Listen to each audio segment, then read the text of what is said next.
आप सभी मित्रों का ऑल हिंदी तैयारी मंच 101 पर स्वागत है। मित्रों, आज हम लोग यूजीसी नेट में लगा हुआ एक नाटक और पढ़ेंगे जो मन्नू भंडारी द्वारा लिखित महाभोज है। महाभोज पहले उपन्यास था इन्हीं का और बाद में ये नाटक के रूप में भी लिखा गया, इसका रूपांतरण भी किया गया। तो हम लोग शुरू करते हैं महाभोज नाटक मन्नू भंडारी। इसका रचना काल 1983 ईस्वी है। अगर उपन्यास की बात करें तो इसका रचना काल 1979 ईस्वी है। ठीक है। कुल दृश्यों की संख्या इसमें 11 है। नाटक में नाटक का कथानक है कि मन्नू भंडारी की बहुचर्चित नाट्य कृति महाभोज चुनाव कालीन राजनीतिक विसंगतियों, विडंबनाओं, भ्रष्टाचारों का एक अद्भुत दस्तावेज है। महाभोज नाटक के कथानक का संबंध सरोहा गांव से है। पूछा जा सकता है कि महाभोज नाटक जो है इसमें किस गांव का वर्णन किया गया है। सरोहा गांव है, याद रखिएगा, एक क्वेश्चन ये बन सकता है। नाटक का आरंभ सरोहा गांव हरिजन बस्ती के मैदान से होता है, जहां बीसू की मां का हृदय विदारक क्रंदन सुनाई पड़ता है। मतलब उसकी मां जो होती है बहुत रोती है, मतलब बहुत विदारक, मतलब बहुत ज्यादा कष्टदायी हो, ऐसा रोती है। बीसू की लाश रखी है, लावारिस लाश को गिद्ध नोच नोच कर खा रहे हैं। तो मतलब उसकी माता जब अपने बेटे की लाश को देखती है तो बहुत करुणा भरे स्वर में रोती है, बहुत तेजी से रोती है। तो उसी का चित्रण किया गया है। आगे देखिए कि हीरा का पुत्र विशेषर उर्फ विशु, पूरा नाम इसका विशेषर है। विशु बीए तक पढ़ा हुआ है। मतलब यह पूरे गांव में एक ऐसा व्यक्ति है जो बीए तक की पढ़ाई किया हुआ है और सरोहा गांव का एक शिक्षित युवक है।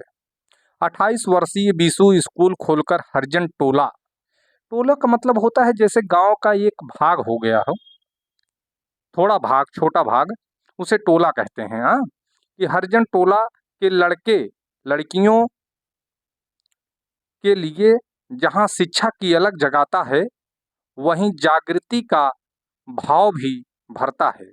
यहाँ जो लड़कियों, उसके बाद को है, ये के बना लीजिएगा। हाँ, ओ की मात्रा नहीं है, यहाँ पे के कर लीजिएगा। ठीक है। के लिए जहाँ शिक्षा की अलग जगाता है, वहीं जागृति का भाव भी भरता है।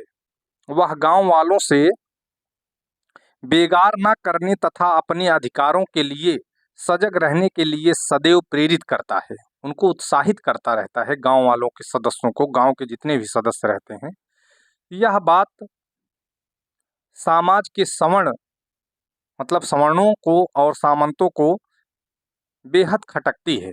मतलब उनको बुरी लगती है, यह बात कष्टदायी लगती है। वह यह सोचते हैं कि बीसू हरिजनों को भड़का रहा है। यदि हरिजन पढ़ लिख जाएंगे तो इनका ना तो शोषण किया जा सकेगा, ना उन्हें सस्ती दरों पर बेगार करने वाले मजदूर मिल सकेंगे। इन जो सवर्ण वर्ग के लोग हैं, इनका कहना है कि अगर सारे गांव के हरिजन लोग, नीच जात के जो लोग हैं, ये अगर पढ़ लिख जाएंगे तो फिर इनका शोषण भी नहीं किया जा सकेगा, एक चीज। और दूसरा नंबर, जो सस्ते रूप में मजदूरी कर लेते हैं इनके यहाँ, मतलब बेगार के लिए इनको, मतलब सस्ते दाम पे ये लोग भी नहीं मिलेंगे अगर ये लोग पढ़ लिख लेंगे, अपने अधिकार को जान जाएंगे तो। फिर आगे देखिए, सरोहा में चुनाव होने वाला है। ऐसी स्थिति में एक हरिजन की हत्या, अर्थात किसकी हत्या होती है? बीसू की, जिसका नाम विशेषर रहता है। बीसू की हत्या समाचार पत्रों के साथ साथ विधानसभा में गूंजती है। दा साहेब कौन है? मुख्यमंत्री हैं वहां के। दा साहेब सत्ता पक्ष के मुख्यमंत्री और सुकुल बाबू पूर्वभूत मुख्यमंत्री, विरोधी पार्टी के नेता बीसू की हत्या को अपने अपने ढंग से दिखाना चाहते हैं। मतलब ये खत्म हुआ है तो इसका फायदा लेना चाहते हैं, किसमें? राजनीति में। वोट का मुद्दा बनाना चाहते हैं इसको। वे घड़ियाली आंसू बहाते हुए स्वार्थ की रोटियां सेकते हैं और वोट की राजनीति करते हैं। दा साहेब बीसू की हत्या को आत्महत्या का रंग देकर ग्रामीणों को अपने पक्ष में करने की जुगत करने लगते हैं। डीआईजी सिन्हा को घटना की जांच का जिम्मा सौंपा जाता है और एसपी सक्सेना ग्रामीणों का बयान दर्ज करने सरोहा गांव पहुंचते हैं। इसमें दो पुलिस अधिकारी हैं, एक डीआईजी सिन्हा है जिनका कैरेक्टर इसमें भ्रष्ट दिखाया गया है, और दूसरा एसपी सक्सेना है जिनका कैरेक्टर यहाँ पर बहुत अच्छा दिखाया गया है। ठीक है, ये भी आप लोग नोट कर लीजिएगा। पूछा जा सकता है कि इसमें कौन सा पुलिस अधीक्षक था, अधिकारी था जो भ्रष्ट था, तो डीआईजी सिन्हा। और पूछ सकता है कि कौन मतलब अच्छा था, जो मतलब समाज के हित में कार्य करता था, वो एसपी सक्सेना थे। ठीक है, ग्रामीणों का बयान दर्ज करने सरोहा गांव पहुंचते हैं। सरोहा गांव का अक्खड़, निर्भीक, अदम्य, साहसी और विशेषर बीसू का मित्र बिंदा, पूरा नाम बिंदेश्वरी प्रसाद, अपने मित्र की हत्या से तीव्र आक्रोश में है। मतलब बहुत गुस्सहिल हो गया है, बहुत मतलब चिढ़ सा गया है अपने मित्र की हत्या के बाद, और वह प्रतिक्रियावादी बन जाता है। वह एसपी सक्सेना के समक्ष निडरता, स्पष्टवादिता और निर्भीकता से बीसू की हत्या का सत्योद्घाटन करता है। मतलब जो जो साफ साफ हुआ रहता है उसके साथ, उन सब चीज़ों को एसपी सक्सेना से वह बता देता है। दा साहेब का प्रत्याशी लखन विशेषर की हत्या के कारण अपने हाथ से विधायक की कुर्सी निकलता देख दुखी, निराश और विचलित हो उठता है। मतलब दा साहेब का एक सेवक है, लखन नाम है, जो मतलब विधायक के रूप में खड़ा हुआ है, प्रत्याशी है विधायक का, दा साहेब का चेला है, चमचा है ये। तो ये मतलब अपने हाथ से विधायक की कुर्सी निकलता हुआ देखकर निराश होता है, विचलित हो जाता है। हाँ, आगे कहते हैं कि प्रतिपक्ष के जुझारू खिलाड़ी, हृदयहीन, निर्मम, अवसरवादी, सफल गोटीबाज एवं घात प्रतिघात में दक्ष सुकुल बाबू भी बहती गंगा में हाथ धोने के लिए तत्पर हो उठते हैं। दूसरा पक्ष जो होता है, पूर्वभूत जो मुख्यमंत्री होते हैं सुकुल बाबू, उनका चरित्र यहाँ पर दिखाया गया है। वो भी विशेषर की मृत्यु का फायदा उठाकर मतलब बहती गंगा में हाथ धो लेते हैं। मतलब ये एक मुहावरा है कि बहती गंगा में हाथ धोना, तो बस वो भी, उनका चरित्र भी यहाँ पर दोगला दिखाया गया है। मतलब क्या कहते हैं कि दो रूपों में दिखाया गया है। विशेषर की हत्या के फलस्वरूप गांव में दहशत, आक्रोश और आतंक का साम्राज्य है। वह इसे भुनाना चाहते हैं। कृत्रिम सहानुभूति और घड़ियाली आंसू बहाकर तथा हरिजनों का झूठा हमदर्द बनकर वह जनमत को अपने पक्ष में करना चाहते हैं। कृत्रिम मतलब बनावटी आंसू दिखाकर, घड़ियाली जिसको कहते हैं कि मोटे मोटे आंसू दिखा रहे हैं कि हम उन्हीं के पक्ष में हैं, हम उनके साथ खड़े हैं, ऐसा कर रहे हैं, लेकिन वो है नहीं ऐसा। वो केवल वोट उनको चाहिए, वोट बैलेंस चाहिए उनको, ऐसा कर रहे हैं। इसमें इस नाटक में मन्नू भंडारी ने साफ साफ इसको दिखाया है कि कैसे मतलब नेताओं का पर्दाफाश किया है। हाँ, चाहते हैं उनके गिद्ध दृष्टि येन केन प्रकरण सत्ता हथियाने की है। उनकी जो मुख्य नियति है, जो उनकी मुख्य दृष्टि है, वो केवल सत्ता को अपनाने की है, पाने की है, उसकी चाह है। उसी को लेके ये उसकी मृत्यु को राजनीतिक मुद्दा बनाते हैं। डीआईजी सिन्हा बीसू की हत्या को आत्महत्या सिद्ध करके आईजी के पद पर पदोन्नत पा लेते हैं। सोचिए, उसकी हत्या को आत्महत्या सिद्ध कर देते हैं कौन? डीआईजी जो होते हैं सिन्हा जी, और फिर पदोन्नत पा जाते हैं भाई। फिर पदोन्नत पाकर डीआईजी बन जाते हैं। फिर आगे होता है कि दूसरी ओर विशेषर का मित्र बिंदा, बिंदेश्वरी प्रसाद जो था, और ईमानदार पुलिस अधिकारी एसपी सक्सेना भ्रष्ट राजनीति के शिक्षक शिकार हो जाते हैं।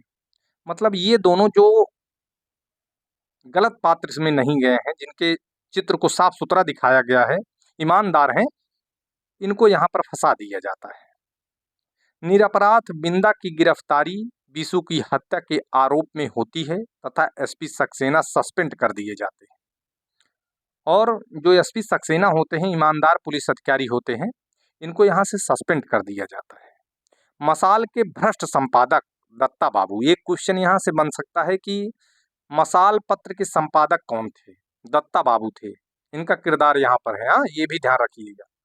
मसाल के भ्रष्ट संपादक दत्ता बाबू दा साहेब की मनचाही खबरों का अपने पत्र में स्तुति गान करते हैं। उन्हें कागज का डबल कोटा मिल जाता है।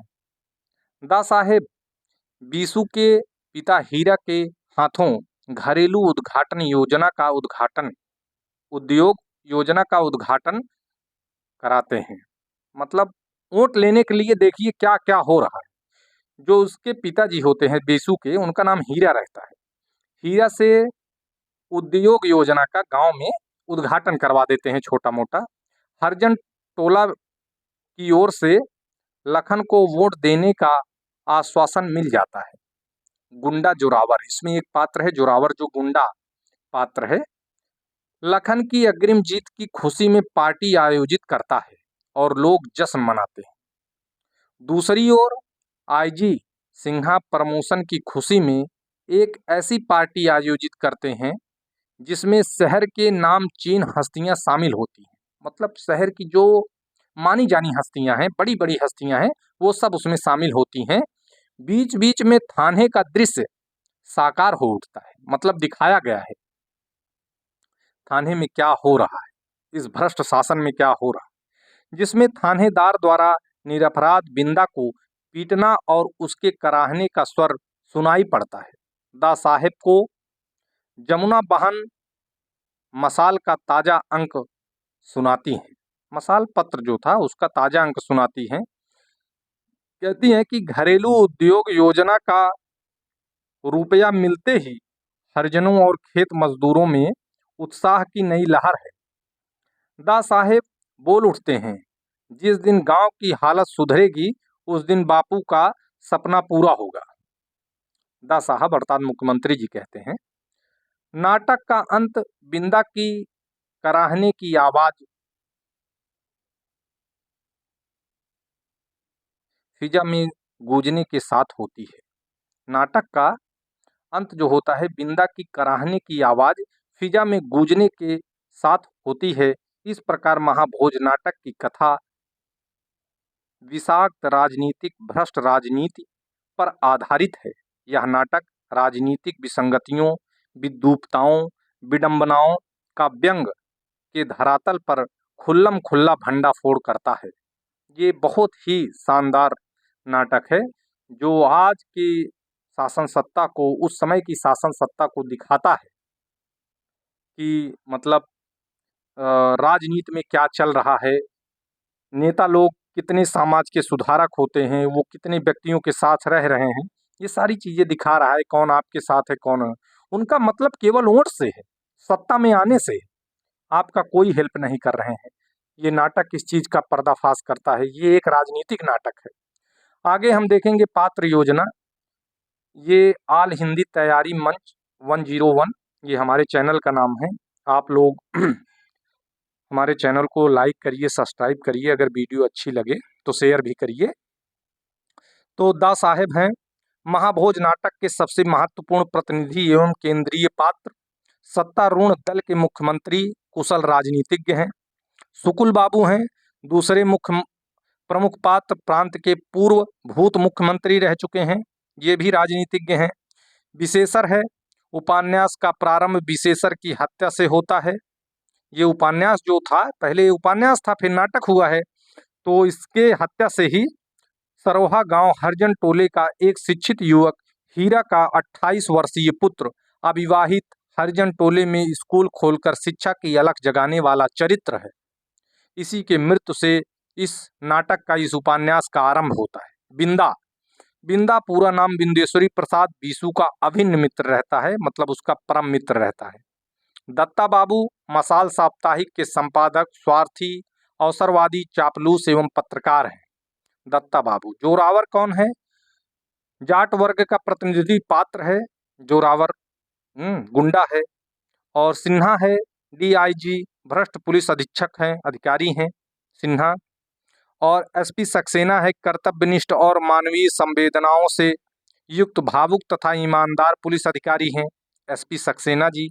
लोचन भैया पूरा नाम त्रिलोचन रावत, दा साहेब के मंत्रिमंडल में शिक्षा मंत्री, छल कपट स्वार्थ दांव पेच भ्रष्ट राजनीति से दूर, लोचन भैया।